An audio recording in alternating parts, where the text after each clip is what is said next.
Hello and welcome back to the Dante in a Year podcast. My name is Danny Fitzpatrick. Today we're continuing with Dante's Paradiso, Canto 4.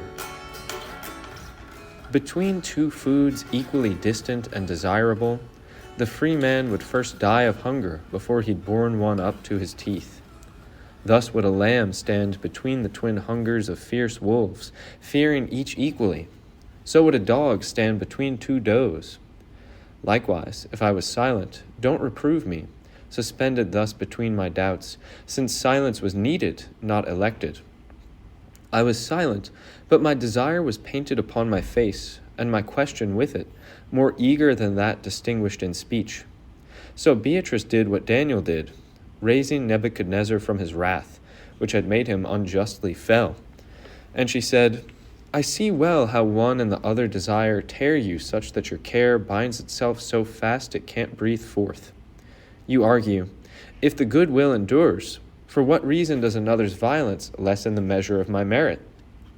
Still you give yourself occasion to doubt in thinking, according to Plato's opinion, that the souls return to their stars. These are the questions that equally press upon your will, and so first I'll draw out the one that's more deadly. Of the one seraph who most deifies himself, of Moses or Samuel or that John you wish to choose, I say, not Mary nor these have their seats in another heaven than do these spirits who've just appeared to you, nor have they more or fewer years for their existence. But all make the prime gyre lovely, and they hold the sweet life differently, in sensing more and less the eternal inspiration. Who show themselves here do so not for being fated to this sphere, but to give a sign of their lesser celestial ascendance. It's convenient to speak to your genius thus, since solely in what sense does it apprehend that which it then makes suited to the intellect. For this the Scripture condescends to your faculties, and attributes hands and feet to God, and intends something else. And the Holy Church represents to you Gabriel and Michael human in aspect, and the other who made Tobit whole again. That which Timaeus argues of the souls is not the same as that one sees here, in that it seems he senses as he says. He says that the soul goes back to its star, believing it that from which it was cut when nature gave it that for its form. And perhaps his opinion is otherwise than that his voice sounds, and is possessed of an intention not to be derided. If he intends to return to these wheels the honor of the influence and the blame, perhaps his bow has pierced a kind of truth. This principle, ill understood, once twisted all the world such that it left its course to name them Jupiter, Mercury, and Mars. The other doubt that disturbs you bears less venom, in that its malice couldn't lead you away from me. That our justice seems unjust in the eyes of mortals is an argument for faith, and not of heretical iniquity. But since your shrewdness may well penetrate to this truth, just as you desire, I will make you content. If its violence when the one who suffers confers nothing on the one who enforces, these souls were not excused on that score, since the will, if it wills not, is not expended, but does as nature does in fire, if violence should twist it 1,000 times.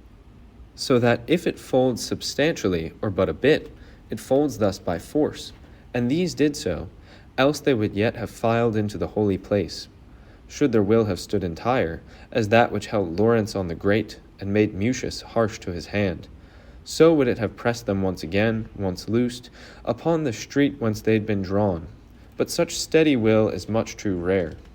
And through these words, if you've gathered them up as I've given them, that argument which would have annoyed you many more times is destroyed. But now before your eyes arises another impasse, such that you'd not escape it yourself before you'd first fallen exhausted. I've said it for certain in your mind that the blessed soul can never lie, in that it's ever near the prime truth. And then you may have heard from Picarda that Constance kept the affection of the veil, such that here she appears to contradict me. Many times now, brother, it's happened that, to flee peril, one's unwittingly done what might not have been done, as Alcmaeon, who, begged thus by his father, spilled his own mother's blood, and made himself pitiless so as not to lose piety. At this point, I wish that you'd consider how force mixes with the will, such that the offenses can't be excused. The absolute will does not consent to the wickedness, but it consents in the measure in which it fears, should it retreat, to fall into a further worry. Thus, when Picarda expressed that, she intended the absolute will, and I the other, so that we speak the truth together. Such was the indulgence of the sacred river that issued from the font whence every truth derives. Thus it set one and the other desire at peace. O beloved of the first of all loves, O divine one, I said after that, whose speech so inundates and scalds me that I am more and more enlivened. My profound affection is not so deep as to suffice to render you grace for grace, but would that he who sees and has power would repay you thus. I see well that our intellect can't ever have been sated, should truth not lend that luster beyond which no truth spreads itself. It reposes in that truth, as a beast in its lair, as soon as it's joined thereto, and it can be joined to it. If not, each of its desires would be frustrated. Through this the doubt is born, in the grain of a shoot at the foot of the truth, and it is nature that presses us collar to collar toward the summit. This invites me, this assures me, lady, to question you with reverence about another truth that's obscure to me.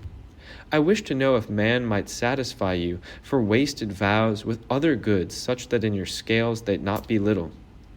Beatrice regarded me with eyes full of sparks of love so divine that, conquered, my strength let go the reins, and with eyes inclined, I nearly lost myself.